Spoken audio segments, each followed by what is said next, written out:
Hello, and welcome to the Mobile User Acquisition Show, a podcast to help you unlock tremendous growth for your app. My name is Shamant Rao. I'm the CEO of the boutique growth marketing firm Rocket Ship HQ and host of the podcast Mobile User Acquisition Show.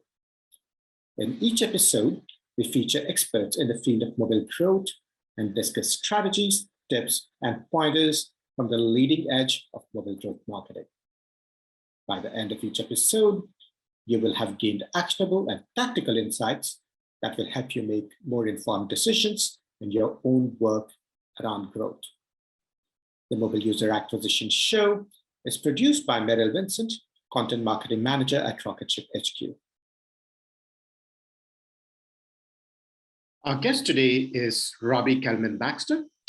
Robbie is the founder of Peninsula Strategies and the author of the books, The Membership Economy and the Forever Transaction. She coined the business term membership economy, and her clients have included Netflix, the National Restaurant Association, the mail newspapers in the UK, as well as dozens of Silicon Valley SaaS and consumer subscription companies. Over the course of her career, Robbie has worked in or consulted with clients in more than 20 industries. And as you can tell from that description, subscriptions and long-term memberships are not just digital native strategies or app-only strategies.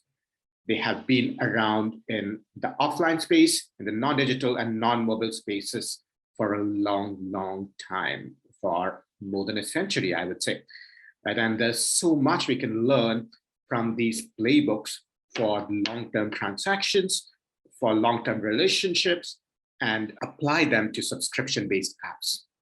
I'm very excited to share Robbie's wisdom on subscription apps from across these many, many verticals and share them with you today. I'm very excited to welcome Robbie Kellman Baxter to the Mobile User Acquisition Show. Robbie, welcome to the show. Thanks so much for having me. Robbie, I'm excited to have you. And one of the reasons I'm thrilled to have this conversation is because I'm familiar with, and certainly a lot of folks listening are familiar with subscriptions in the mobile app space, but subscriptions have been around for a very, very long time. And long-lasting consumer transactions have been around for a long time. And I'm sure you'll phrase that much more succinctly than I ever could. And you've certainly distilled a lot of learnings, lessons, and playbooks in everything you've spoken about and written. So for all of those reasons, I'm thrilled to have you on the show. Thank you. I'm really delighted to talk to you. What's happening in the world of mobile apps is fascinating and changing so rapidly. It's a pleasure to talk to an expert and exchange ideas. Certainly. And you'll tell us more about your book. But one of the things I took away from your book was that to succeed with subscriptions is to, and I quote you, this is to optimize a product for forever. And obviously that has so many implications. What I took away really is that subscriptions aren't just about a monthly recurring price point. Could you elaborate on what you mean by optimizing a product for forever? And, let's just say a product wasn't optimized for forever. What are some of the things they could be doing? Yeah, absolutely. I think that the couple of tendencies that organizations have, one of them is somebody in senior management shows up one day and says, we need subscription revenue, so make our product a subscription, right? And subscription is a pricing tactic, but you need the mindset that goes with it, the focus on treating your customer like a member and focusing on the long term. And I use forever as a stand-in for focusing on the long term. It may not mean forever. If you have an app for parents of young children, forever might be 3 years. Sure. If it's an app for college students, it might be 4 years, but it's about optimizing for that longer term. And what I think some products do is they're so focused on the moment of acquisition and what I call acquisition benefits, new and improved, that kind of a thing that gets somebody to actually click buy or click sign up or click register, but they don't spend enough time on what happens after the moment of acquisition. How do you onboard a new member for engagement? And how do you expand the relationship, ideally over time, deepening the relationship, giving them more value so that they don't cancel?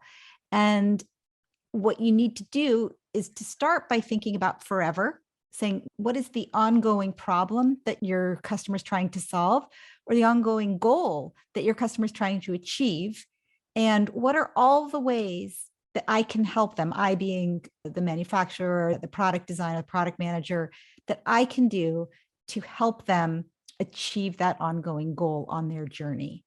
And I think that distinction between what can I do to get them to buy my product in hopes that it will help them on their journey versus what can I actually do once they've bought it to continue to help them on that journey, that really distinguishes the great subscription products from the so-so ones.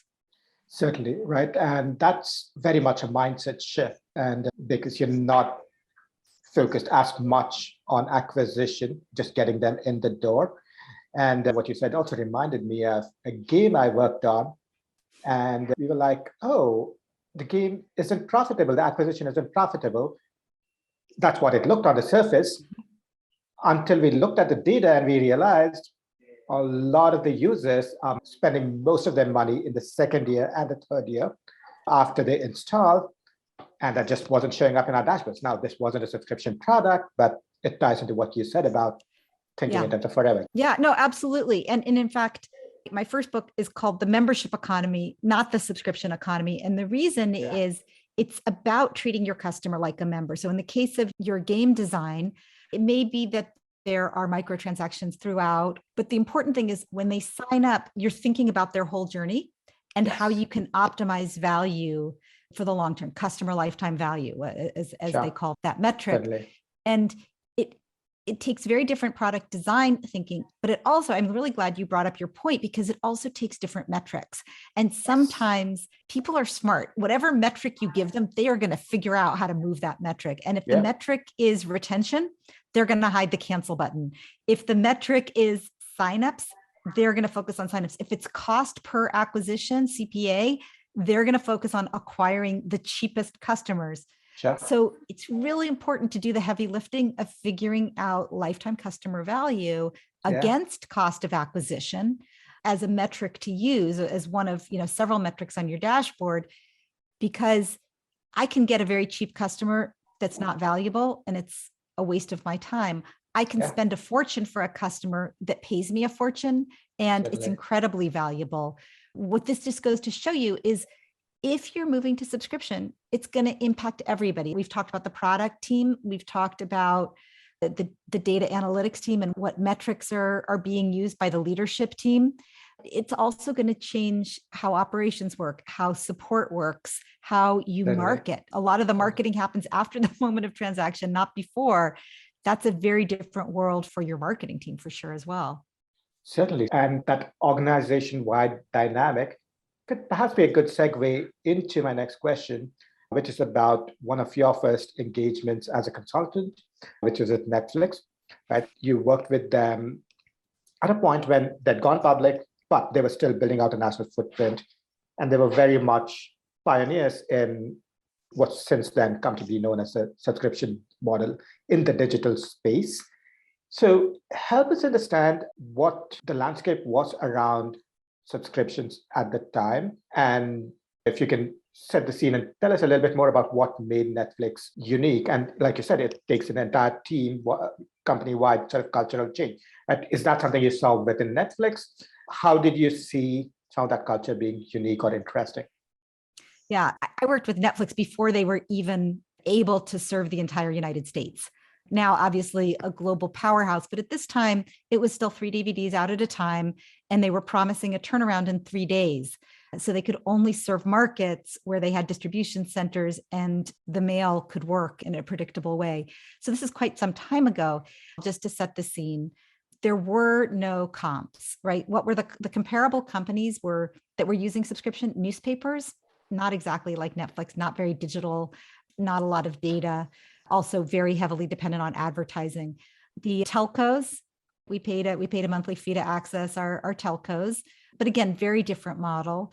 You don't really have a lot of choice, or at least at the time you didn't. And then maybe like the HBOs of the world, which at the time were going through cable companies. They were going through third parties. They were not direct to consumer. So they had very different dynamics. At the time, HBO was much more judged on their big partnerships than they were on their relationships with individual consumers. So Netflix was really having to forge a new path. And what I noticed during my time there was how data-driven they were, which pieces of data they were looking at. So they were looking at not just cost for acquisition, but also that lifetime customer value. So not just how much does it cost to get someone to sign up for the 2-week free trial, but how long do they stay? And then they were looking at patterns. Once somebody stayed, what did they do? How much did it cost to serve them? How did that change over time? As you can imagine, when you're sending DVDs out, your 2-week free trial, they're getting no money in, but they're physically shipping something, paying shipping costs, paying costs for the distribution center, all of that variable costs they were incurring. So they really had to understand what the payoff was going to be, because that was not a cheap acquisition. Mm-hmm. Of course, the other thing that happens is the first time you get that kind of a subscription, you use it like crazy. Like you take 2 weeks off of work and you're like, I'm just going to watch every movie that I've missed for the last 10 years and just keep flipping my 3 DVDs out at a time. So it's actually, those early users were most likely heavier users. So you had to be confident that it was going to pay off over the long term. And that's what I really noticed was the balance of their dashboard, the clarity of their metrics, the understanding they had about their customer and how they behaved on day 1 and day 30 and day 90. And it was a lot more complicated and integrated than I think I expected. And even today, I think a lot of people don't fully understand the impact of one metric on another, one team on another. I'll share a story. I worked with this one company. They had me come in and they said, look, our retention team is terrible. We're thinking of firing them. We'd like you to come in and help us fix it. And this was a streaming company, not Netflix. Their acquisition numbers were very good. The acquisition campaigns were working great, but people were canceling either after the trial or after the first period. So that was retention's fault. But when we looked at what the acquisition campaign was, which was a marketing decision, the acquisition campaign was, we have this one movie that everybody wants. Oh, wow. Right. Okay. So you know what happens, right? Everybody signs up for the movie. You have a free trial. You watch the movie during your free trial. Maybe you forget to cancel after the first period and then you cancel. Now, the retention team, the engagement team, they can do a lot of things to expose the customer to all the other benefits. You came Disney Plus, you came for Hamilton, but stay for the princesses, stay for National Geographic. They can surface those other benefits to you, and that is a great technique. But if they're attracting people who have no intention of staying, that is a very uphill climb. The different parts of the organization really depend on each other. And that was something I saw great effect at Netflix. Yeah, right. And that's a crazy anecdote that you just shared. I've seen somewhat very similar things where you acquire users that have basically been incentivized to install an app.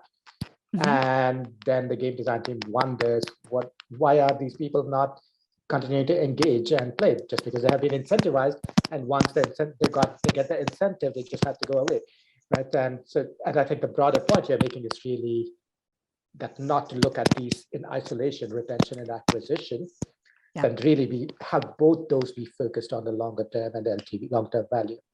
Right, exactly. And in the case of a game, you can attract them, certainly by giving them an incentive. You can attract them by offering them one particular element of a game that might keep them for a very short duration.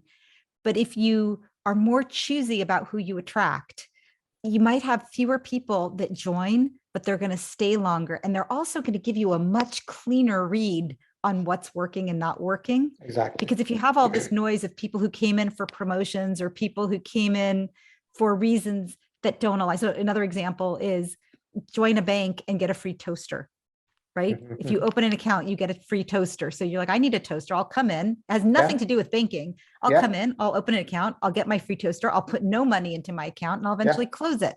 Yeah. Now, if they said, instead of saying join our bank and get a free toaster, they said, join our bank and build your credit, join our bank and save money and accrue interest, fewer people will sign up but the people that sign up are coming for the right reasons. Mhm. And that is especially important if you're counting on the out months. You're counting on future revenue, not just first day revenue. Yeah, certainly. And speaking of economics, you've written in your book, people ask me more questions about pricing than just about any other topic, although I don't see pricing as the most important issue when building a membership model. Can you elaborate on this and tell us why this is the case? Yeah. So people are always asking me things like, hey, I hear $9.99 is the right price, $9.99 a month. Is that right? Or should it be $9.97? Is 7 a better number, psychologically speaking? And I'm thinking, like, that is so nuanced. There are companies that should be thinking about that kind of thing, but let's just start with, do you have $10 worth of value? Right. Do you have enough value up front to get someone to sign up? Do you have the right message to get them to sign up? Once they sign up, are you onboarding them? Are you making their first seconds, minutes, days after they've signed up an opportunity for them to recognize value from you? So they say, hey, this is working. I'm getting something. To expose them to all the other ways they can get even more value from you without paying more, right? Like that Disney example, like, welcome, here's Hamilton. We know that you're here for Hamilton. We're going to play Hamilton. But at the end of Hamilton, we're going to show you all the other things that you can watch that you're entitled to because you've got this for a month. You might as well enjoy it. So onboarding becomes really important. And then engagement, because if somebody stays for 3 months, who cares if you got 97 cents, 98 cents, 99 cents? What you care about is you got that extra month of almost $10.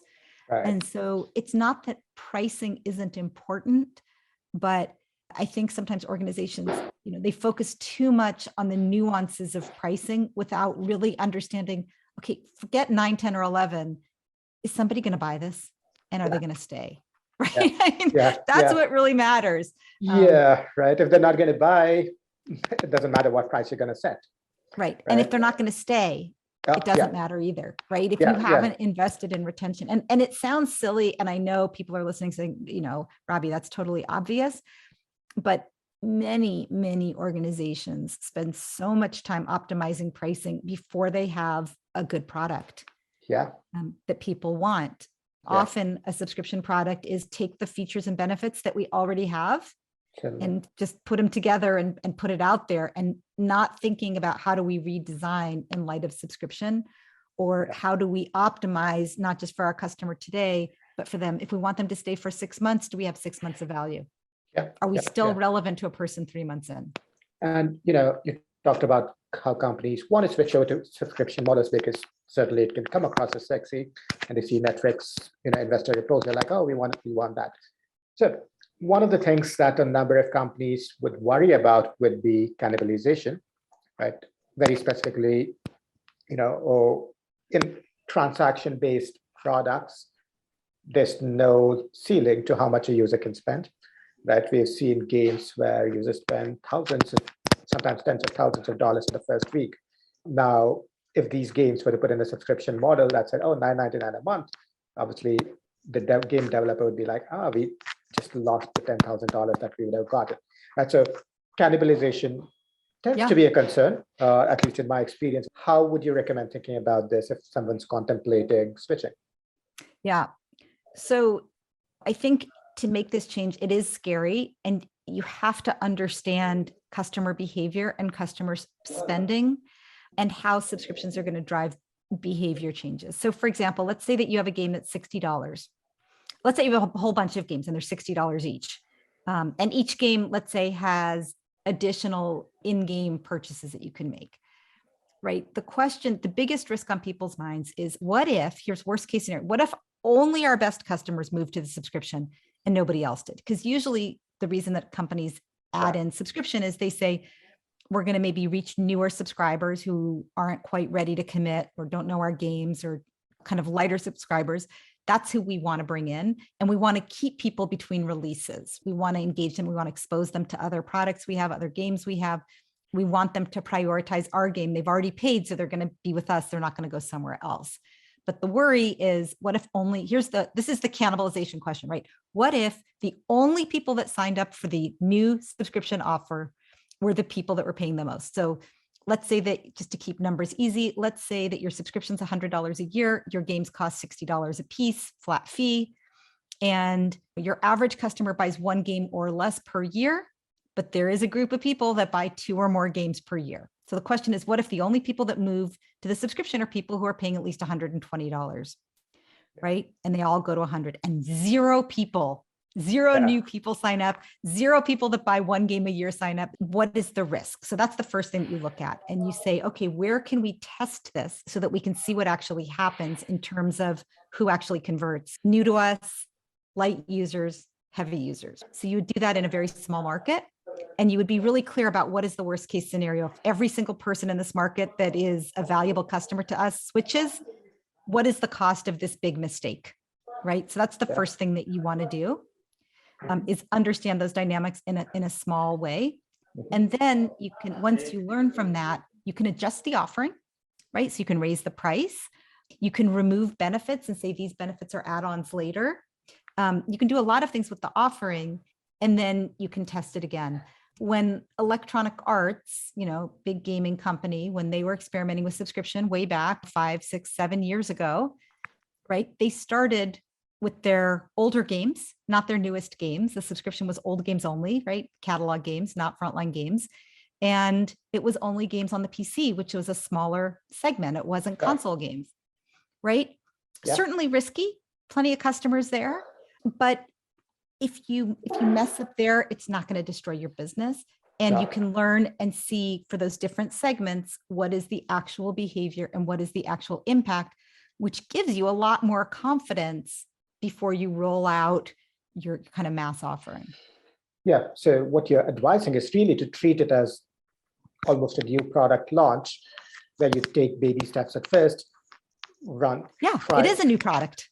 Yeah, very much, right? Very much. And, and to really, and to look at worst case scenario. And also, I think the other thing that when you have that situation where, let's say that you have a pay-as-you-go kind of model or a buy it and own it model, and then you're layering in a subscription model, the first question to ask is, what is the subscription model doing for our larger ecosystem, for our larger business model? Is it for awareness? Is it for protecting against competitors? Is it for our heaviest? Sometimes the subscriptions for the heaviest users, it's, you continue to pay everything, but now you get a little bit of VIP status.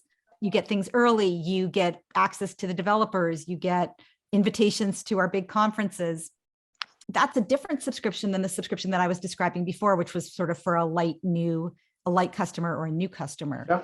So knowing that too, I think is really important. I think a lot of times when I ask a company, why are you doing the subscription? Is it for acquisition of new people? Is it for deepening relationships with light users? Is it for rewarding and deepening the relationship with your best customers? They always say all of those, right? And it's 3 different use cases, 3 different products, 3 different scenarios. So you got to pick one and really optimize for that. You can do more later, but start with a focus. Yeah, it's a good point, right? So those 3 are very different directions. When I ask people, I think the common answer I get is, "Oh, we're doing this for more revenues," and certainly that's an accurate answer. But I think we need to go deeper than that from what you're saying. Well, that's right. That's where you start. You say we need to earn more money. Hypothesis: subscriptions can help us earn more money. Yes. Okay. How would we use that tool? That's like saying computers will help us be more efficient. It's like, yeah, probably, but it depends how you're going to use those computers. Email. Is email going to help you? Well, it depends what you're using it for. Right? Certainly. Yeah. Just to segue back to earlier theme about pricing, right? So with pricing, obviously one option is free, and that can take many forms. One is freemium, which is have people get access to bare bones version of the product and then sort of give them the option to upgrade, or have them get access to a free trial, which could last 3 days, 7 days, whatever. They could upgrade to a pro version, if you will. What are some of the considerations you would recommend that folks keep in mind while deciding whether to offer freemium, free trial, some combination of those? How would you recommend thinking about this? Yeah, so usually you're incorporating free, whether it's a free trial or freemium or some other use of free, because you have some kind of friction, you have some kind of problem, and you're trying to solve for it. So it's useful, first of all, to look at what job do each of these do. So a free trial is a tiny taste of the best that you have to offer because the customer doesn't understand how good it is, or they don't believe you when you tell them it's great. If I say driving this car is like driving on a cloud, you're going to say, I've been driving my sedan that my parents gave me. It's 20 years old. It's fine. It's very comfortable, right? And then you drive a Tesla or you drive a Mercedes or whatever, and you're like, wow, this is like driving. This is a whole different thing. I want this, right? I didn't believe it was as good as they said. I didn't believe I'd notice the difference, but in fact, I do. Or I don't understand. I don't understand when Uber came out, right? And the ride sharing services, a lot of people, they just couldn't get their heads around it, that like some person was going to pick you up in their own car via an app and you didn't know them. And so they said, try it. We'll give you a free ride and you get the experience. And once you know, then you can decide if it's for you. And you have to, for a free trial, be very confident that if they try it, they will understand and they will love it, right? Freemium, on the other hand, is about building habits. So the reasons for a free trial, your customer's saying, I don't understand what you're offering, or I don't believe it's good, right? And so you have to give them a taste. Freemium, the reasons that you use freemium are either you're trying to change a behavior on an ongoing basis. You want to prove to somebody that they would have this habit. They don't think they'd use it very much, and you want to show them that it will be a habit. Second thing is there's some kind of network effect, meaning that each new person that uses your product for free creates more value for the people who are paying for it, for the premium users. And so they're part of the product, right? This is, let's say LinkedIn has this, right? If the recruiters and the salespeople and the job seekers went to LinkedIn and the only people that were there were recruiters, job seekers, and salespeople, it wouldn't be valuable. They need us, right? They need us there so that they can have someone to recruit or sell to. And so we're part of the product. Third reason that you would have freemium is if there is a viral component. That is, I might be getting it for free. I invite you, there's a game, I play the free version. I encourage you to play the free version. You love the free version so much that you upgrade to the paid version. I become the marketing channel. It's worth it to give me some free features because I can go get big fish like you. And so those are the reasons to use free trial and freemium. And there are no other reasons than that. So makes it really simple. And then you can look at it and say, is it freemium because the people that are getting it for free are part of the product? Is it freemium because I'm trying to change a massive behavior that really only changes and proves itself over time?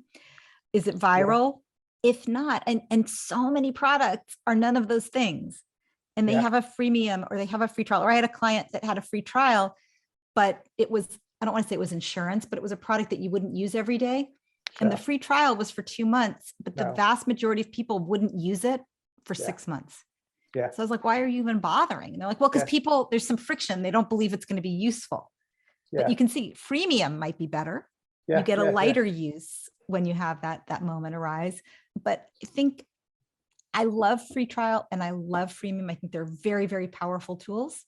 I think it's worth it for every company to take a really hard look at whether they can reduce friction or increase engagement or increase value to their paying customers by incorporating an element of free. Everybody should think about that. It's worth a half-day exercise with your team, but not every company is going to find that it makes sense. Certainly.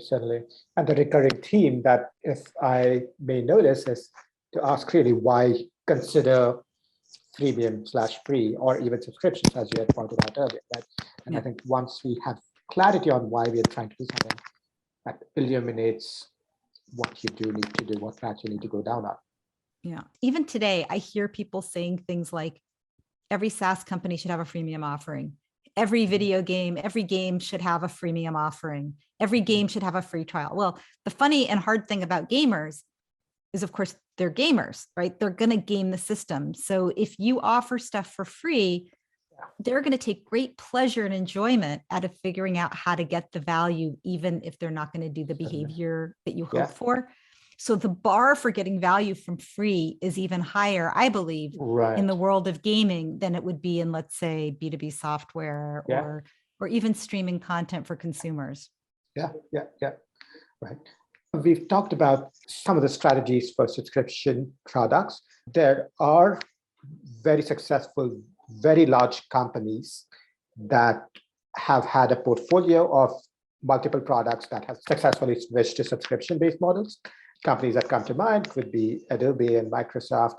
Somebody I know that's very plugged into the space basically has credited the subscription model with the ascent of Adobe's share price. And again, based on my somewhat limited understanding, that sounds about right. But I'm curious, based on your experience, what are some of the critical things these very large organizations did to pivot a multi-product portfolio to subscription-based or subscription-focused models?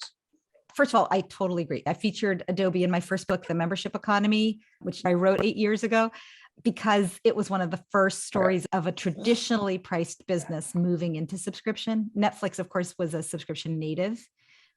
They've never had another pricing model.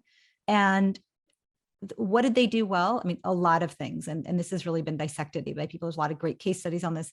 The first thing they did is they were really clear on why they were doing subscription, who they were doing it for. So in their case, I'm going to summarize, they were looking to serve professional designers who probably had their software being paid for by their company, and where the cost of the software was very small relative to the cost of the designer and or the value that the company was counting on. So in other words, the cost of the software was negligible. So who did this leave out? All the moonlighters, all the hobbyists. When Adobe moved to subscription, those were the people that actually were going to end up with a worse deal rather than a better deal. They were going to have to pay more for features that they didn't care about as much. They were perfectly happy using a really old piece of software to create their projects, their wedding invitations, their menus, whatever kind of moonlighting projects they were doing. And suddenly they were being forced to get this product that had tons of features, was constantly being updated, and allowed for much better collaboration with peers. But if you work in an agency or you work in the marketing department of a big company, those were really valuable features. And by the way, you weren't paying for it anyway. So very clear on who they were serving, very clear on who was going to be angry, tested it a lot to understand who would switch, and not only who would switch, but once they switched, would they love it? Right? Because again, as we've been talking about this whole time, it's not just about getting someone to sign up. It's, do they feel like your ongoing offering solves their ongoing problem better than alternatives, or helps them achieve an ongoing goal better than alternatives? So they tested that in small markets. I forget whether it was like Portugal where they tested it, or New Zealand. It was a small kind of protected country. So they knew what was going to happen. They were able to optimize based on that experience before they went global. And they communicated it really clearly all the way along. They educated the public markets on what to expect and what metrics to look at. Don't just look at the cost in the first month, but notice the recurring revenue. You have to understand it's all about recurring revenue. It's all about retention. And so a big part of this too was educating their investors. Today, I personally think investors still need some education on subscription, or at least some investors do. But most of them, actually, I would say almost blindly prefer subscription models to transactional models. But I think back in the time that Adobe was making this switch, subscription models weren't the darlings they are today. So that was another big lift. I think the CFO and the finance team really did a great job at communicating why Adobe was doing this and what the long-term value would be to the shareholders. Yeah, and obviously, like you pointed out, a lot of this can look somewhat obvious now, but certainly in hindsight, 7, 8, 10 years ago, a lot of this was breaking new ground. Yeah, Robbie, I think we've covered a lot of ground today. This is such a refreshing look at everything in the subscription space from a very first principles perspective. So thank you for sharing with us. This is perhaps a good place for us to start to wrap. But before we do that, could you tell folks how they could find out more about you and everything you do? Yeah, sure. You can find me at robbiekellmanbaxter.com. That's my name. Or at the name of either of my books, membershipeconomy.com or forevertransaction.com. And I also have a podcast, Subscription Stories, True Tales from the Trenches. Any of those places are easy to find me. And for your audience, if you go to robbiekellmanbaxter.com/audience, I have some goodies. I have a membership manifesto, a chapter from my new book, The Forever Transaction, and some process visuals. So be sure to check Excellent. that out as well. Excellent. We'll link to all of that and to both your books, The Membership Economy and The Forever Transaction, in the show notes. But for now, thank you so much for being on the show, Robbie. Oh, thanks for having me. It's been fun talking to you. For more tips, pointers, and strategies from the leading edge of mobile user acquisition, subscribe to our YouTube channel right here, or check out our blog, rocketship.hq.com/blog.